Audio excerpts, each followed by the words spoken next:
Saudara sekalian, hari ini hari peringatan Santo Timoteus dan Santo Titus, dua kawan dari Santo Paulus. Kemarin pertobatan Santo Paulus. Hari ini kita memperingati dua orang yang bekerja dengan dia. Dan kalau kita lihat bacaan pertama untuk hari ini, ada pilihan antara permulaan dari surat kedua Paulus kepada Timoteus atau surat Paulus kepada Titus. Dan jelas bahwa sangat berbeda dua permulaan itu. Kepada Timoteus penuh dengan mesra, seolah-olah itu orang yang sangat dekat dengan hatinya, orang yang neneknya, ibunya sudah orang Yahudi yang setia dan menjadi Kristiani, sehingga Timoteus sejak kecil sudah masuk dalam kabar baik itu. Lain Timoteus orang yang sama sekali tidak ada asalnya dari Yahudi dan yang bertobat menjadi pengikut Kristus. Timoteus orang yang sedikit lemah dalam takut dan tidak terlalu penuh keberanian. Sebaliknya Titus orang yang sangat berani, dan kalau ada perlu Titus yang diutus untuk menegur jemaat-jemaat yang sedikit tidak cukup sesuai dengan kehendak Paulus. Itu yang dalam hal ini kita lihat bahwa masing-masing punya karakternya, punya tabiatnya, dan kedua-duanya bisa menjadi pewarta kabar baik yang sangat indah dengan karakter masing-masing. Dan ini berlaku untuk kita semua. Tidak sama orang ini dan orang itu. Pendekatannya untuk tugas sebagai orang yang diutus, ini tugas kita semua yang dibaptis, lain, berbeda, tetapi toh Allah tahu memakai kita. Seperti Paulus tahu bahwa apa yang dia bisa harapkan dari Timoteus, apa yang dia bisa harapkan dari Titus. Dan Injil untuk minggu ini adalah sesuatu yang unik dalam keempat Injil, yaitu Lukas ceritakan bahwa Yesus mengutus bukan saja 12 rasul, tetapi 70 ataupun 72 menurut teks Ibrani, 72 menurut teks Yunani dari Perjanjian Lama, yaitu jumlah menurut mereka dari suku-suku atau bangsa-bangsa yang bukan Yahudi, bangsa-bangsa kafir. Berarti Lukas sudah dengan pengalamannya dan dalam gereja yang pertama tahu bahwa Injil itu tidak hanya untuk suku Ibrani, tetapi untuk semua bangsa. Dan itu yang sekarang juga perlu kita tahu, bahwa Injil adalah untuk seluruh umat manusia. Lalu dikatakan bahwa mereka dikirim berdua-dua. Itu juga sangat penting. Tidak boleh anggap aku sendiri yang pergi dan ini tugasku. Selalu dengan orang lain, selalu dengan teman, berdua-dua. Dan saya kira di antara 70 atau 72 murid itu ada yang suami istri, bukan hanya laki-laki. Kita tahu bahwa kalau kita baca teks dari dua murid Emmaus, banyak yang artikan bahwa dua murid itu adalah suami istri. Saya kira dalam kisah para rasul juga kita lihat berapa kali yang menjadi pewarta kabar baik di samping Paulus adalah orang yang bersuami atau beristri. Paulus sendiri akan berkata, saya sendiri dan yang tidak punya istri. Yang lain, Petrus dan Yakobus dan lain-lain semua beristri. Berarti tugas untuk menjadi penginjil adalah tugas semua orang yang dibaptis, bukan orang yang tertentu.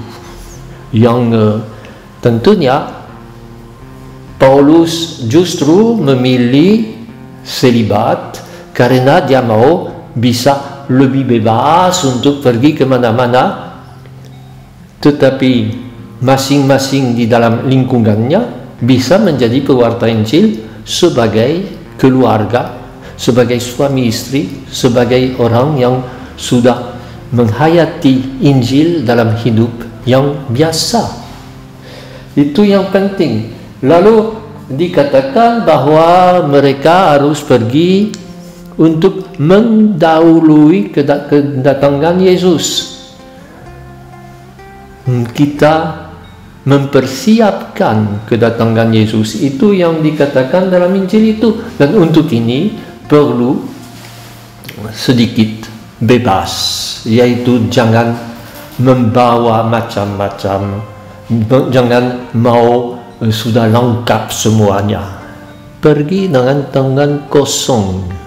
Ini yang dikatakan dalam Injil Markus dan Matius untuk ke-12 murid, itu dikatakan juga dalam Injil Lukas untuk 70 atau 72 murid yang diutus, dan dikatakan bahwa mereka berhak menerima imbalan, yaitu mereka tidak perlu terlalu pikir-pikir bagaimana saya akan hidup, apa yang saya akan makan. Katanya masuk ke dalam rumah orang yang baik, dan di situ makan, minum apa yang dihidangkan. Jangan pindah-pindah dengan berkata, oh di sini makanan kurang enak, saya akan pindah ke lain tempat. Artikan itu bukan saja secara jasmani, tetapi anggap bahwa situasi di mana kita berada adalah situasi di mana Tuhan akan memberi perhatian untuk kita. Tidak perlu kita cari yang lebih enak atau cari yang lebih sesuai dengan kehendak kita. Di mana kita berada, di situ kita diutus. Dan memang di situ juga Paulus memilih, dia berkata, semua orang yang kerja untuk Injil berhak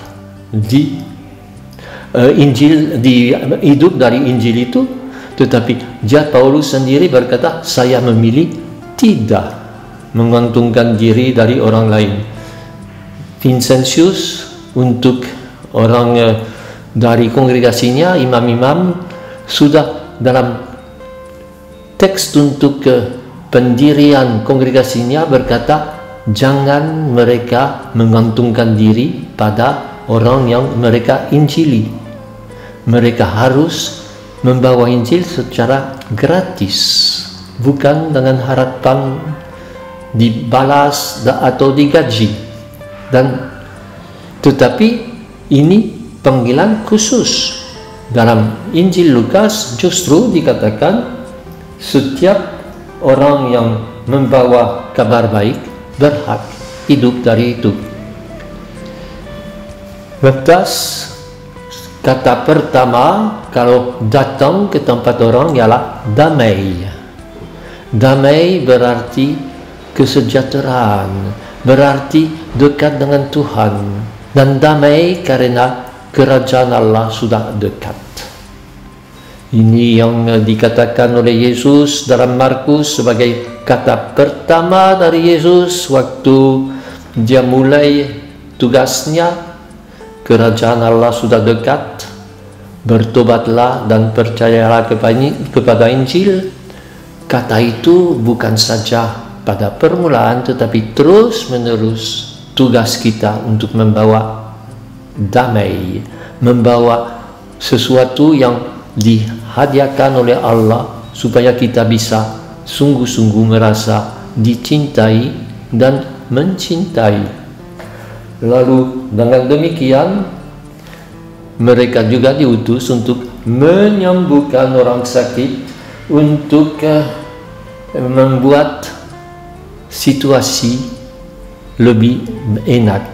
Kemarin tanggal 25 justru dirayakan mulainya kongregasi misi dengan khotbah di Fairville.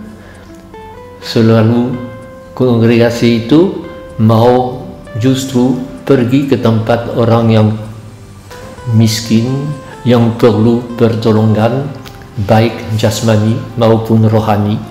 Begitu juga 70 murid yang dikirim diutus untuk memperhatikan baik rohani maupun jasmani. Penyembuhan orang sakit adalah tanda dan untuk memberi orang sadar bahwa Tuhan yang kerja dalam tangan mereka. Itu yang sesuatu yang sangat perlu kita renungkan. Dan dua murid yang ikut Paulus, Timoteus dan Titus, seperti yang saya katakan tadi, mengerjakan itu sesuai dengan karakter dan tabiat masing-masing, bukan dengan mau meniru si A atau si B, tetapi dengan membawa dirinya seutuhnya karena diutus, karena dikasihi, dan karena mau menyebarkan damai di mana mereka berada.